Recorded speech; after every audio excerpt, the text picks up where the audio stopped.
CBT Nuggets, Introduction to Excel 2007.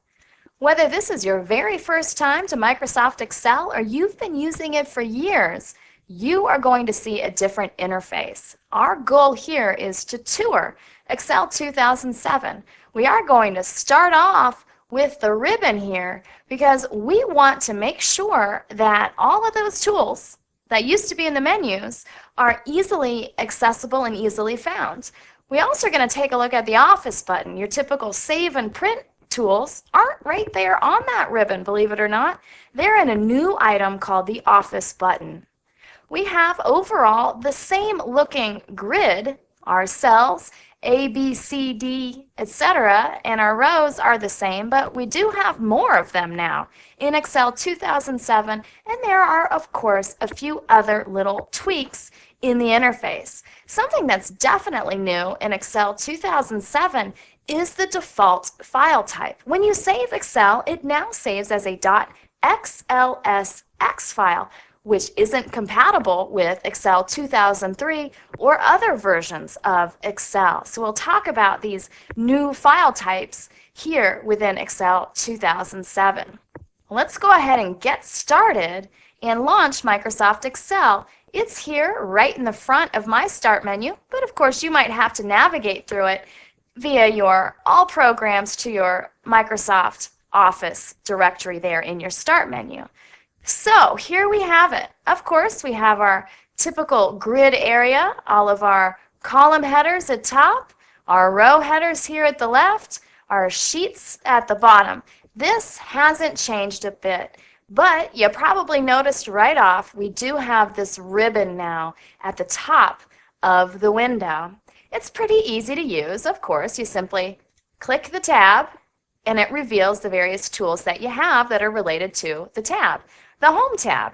This has most of your edit menu tools, right? Here's the clipboard. Cut, copy, paste, paste special. They're all available here. We have our font, alignment, and number formatting features. We have some new styles that we can affix to our Excel spreadsheet to give it some pop. And pretty easily we can insert cells, delete cells, or simply format them right from here. Row height. You may recall some of these tools from an earlier version of Excel. Again, if you're a new user, then it'll be pretty easy to get used to this new ribbon. We do have our Sum button that I use all the time right here available off of this Home ribbon. So you'll probably be on this ribbon quite a bit. When you go to the Insert ribbon, you see items that, of course, you can insert into your Excel spreadsheet, whether it be a table, some type of picture or clip art, or a chart. You can access it via your Insert ribbon. You can also insert word art. This has been around forever, but the signature line is a new item. You can create your own signature there that will always put in, for example, your name and your company or whatever it would be that you'd want to insert as a signature. When we move to the Page Layout ribbon, we see that there are new themes here in Excel, and it's pretty neat in the Office 2007 items that as you roll over, it actually updates the look of your spreadsheet. Of course, I don't have any data there now, but we will eventually when we dig down into all of these tools, as I plan to do through this Nugget series. Well, we're on the Page Layout ribbon, so of course, this is where you access your page setup items, your margins. Do you want portrait or landscape for when you print out this document? You can adjust the width, the height, or the scale of the document when it prints. And of course, you can choose to not view the grid lines within your spreadsheet. Here we have the Formulas ribbon. Formulas is one of the major appeals for people to use Microsoft Excel. So it's now been broken down very nicely into the categories that you may use. Are you doing financial formulas? Are you doing logical formulas? Or do you want to see the insert function and take a look at all the various formulas that are available to you in the original way, or at least one of the other ways that we used to have this formula wizard available to us? Something I've always liked about Excel is the ability to name cells, giving a range of cells or a single cell a meaningful name and using that in a formula can be a lot easier than having to reference cell E48, for example. So here on the formula ribbon, you have some nice name management utilities that can really assist with having a fantastic and easy to create spreadsheet. You can also do some formula troubleshooting. What are these various cells in my formula dependent on, or what is dependent on these cells? That can really help you to troubleshoot why a formula isn't displaying what you thought it would display. On the data ribbon, we can have some of the database utilities. Another strength of Excel is being able to capture tons and tons of data and then filter it based on criteria or sort it. Here in Excel 2007, you have even more sort capability. So I'm excited to get into our data portion of the CBT Nuggets series. You also can validate your data, you can do a what-if analysis, you can remove duplicates, so you can really get in there and manipulate your data pretty easily, just like you always have, but now the tools are right here on the data ribbon. We have the review ribbon as well. This is where you find your old-fashioned spell check, thesaurus, but research and translate are something that's new. You can get in there and even access an encyclopedia or a translation service. And I am talking about translating it from English to a different language or vice versa. You have comments. You've always had comments available, and sometimes I think this is the best way to go. A comment allows you to add information, hook it to a spreadsheet, but it's not actually included in your data. So it's not going to mess up a calculation or be out of place in a document, but when someone rolls over a comment, they can see that, oh, that's why you put that value in there, or that's, oh, I see what you were doing there. Well, of course, you might be sharing your workbook with other people within your department or whatever it is you do. So you can share it pretty easily, but you can also protect it as a whole or just some of the cells so that someone else doesn't get in there and make a change to data without really meaning to or without having your permission to do so. There's the View ribbon here at the end. This is really what allows you to see what your information looks like. You can take a look at where your page breaks are before you print it out. Have you ever printed a spreadsheet and then just a few columns were printed off on different pages, so you had to go back and make some major changes? Well, your page break preview allows you to see how it's going to break out before you print it. That's not new, but it might be something that you never used before because you didn't really ever notice it. No doubt you might want to zoom into your information. This isn't changing the size of the font. It's just allowing you to see your text larger or smaller so that you can really work more efficiently. These zoom tools here, by the way, are down in the lower right-hand corner as well. I can see more of my data at once, or I can see my data larger if I really need to get in there and make some changes. This little slider bar is pretty nice.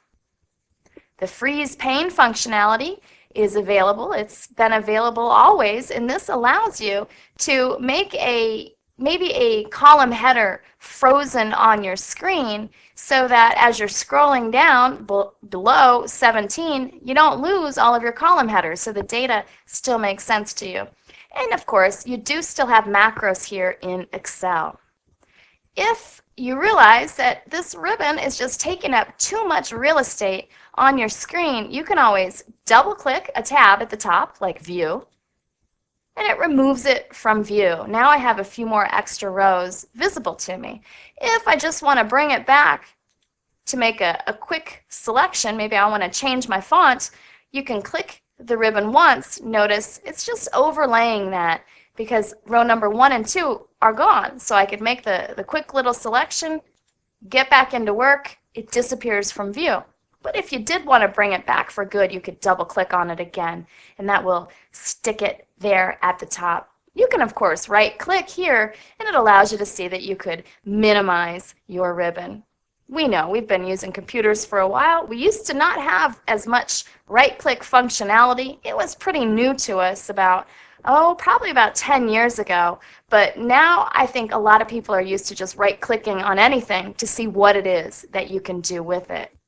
So the nice thing about the ribbon is if you're used to the old menus in Excel, we have most of the same menu names here. Insert, Data. Your Home ribbon is your Edit menu for the most part. But did you notice you don't have the File menu? The File menu is here in this Office button for the most part. So when I click on this Office button, I see, well, I can create a new document. I can save as, print. I can close this particular spreadsheet. I can exit Excel. So in your Office button is where you'll find most of those old File menu commands that you have grown so used to. Of course, the same keyboard commands work. So if you're used to Control-O on your keyboard to use the Open dialog box, it still works. I'm going to click Open, and let's go ahead and open up a spreadsheet just so you see some data. This is the same dialog box that they had in older versions of Excel. Microsoft was pretty smart with this. They figured, hey, if it's already been programmed, if it's already been created, why change everything? So you may be used to this. What am I trying to look in? I have Excel data here already, but of course I could go to my desktop pretty easily. My file name field is the same. Files of type here allow me to choose the type of file that I'm opening. Am I going after an Excel file? Look, XLSX. These are all new Excel items. Or am I even opening up an XML file or a notepad, a text file? So you have all of these different choices. You can even open up something from Access or from another database there. But of course, we're just going to go with the default there, all Excel files. It's a .xlsx file because it was originally created in Excel 2007. Here we go. This is just a small little spreadsheet that I've put together that has countries, the capitals, how large they are, and the population that exists there. As we continue on with our tour of the Office button, I do want to point out your Save As now has a couple extra items. Well, by default, unless you go into the options, it will be saved as an XLSX file. Of course, here, if it's just a onesie-twosie and you know you're saving it for someone who's on 2003, you could just make that change, or you could go into the Excel options here and you could choose Save, and then you could choose to save your files in whatever format you always want to save them in, whatever is most likely that you save your items in. Well, if I go back to this Office button, back to Save As, I can also show you that PDF and XPS are a new addition in your Save As tool here. PDF is something that's very popular now. A lot of companies store their information as a PDF file because they can post it on their intranet or out there on the web for everyone to be able to access. And when you save an item as a PDF file, you can make it so that no one's able to ever make any changes to it. They simply are going to be reading your data. XPS is a totally new file type here. XML paper specification is what that stands for.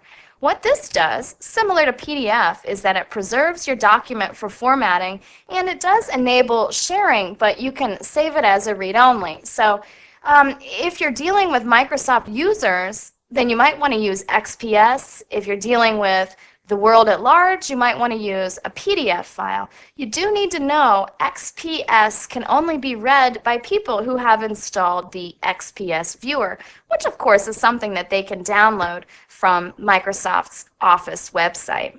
There are some other formats that you could use, and you could go back to the old-fashioned binary file format, which really just rips out everything that's extra, or you could make sure that you're saving it as an XML-based or macro-enabled file format. That was our Save As area. We do have print. Nothing has changed here. Are you going to want to select which printer and how many pages?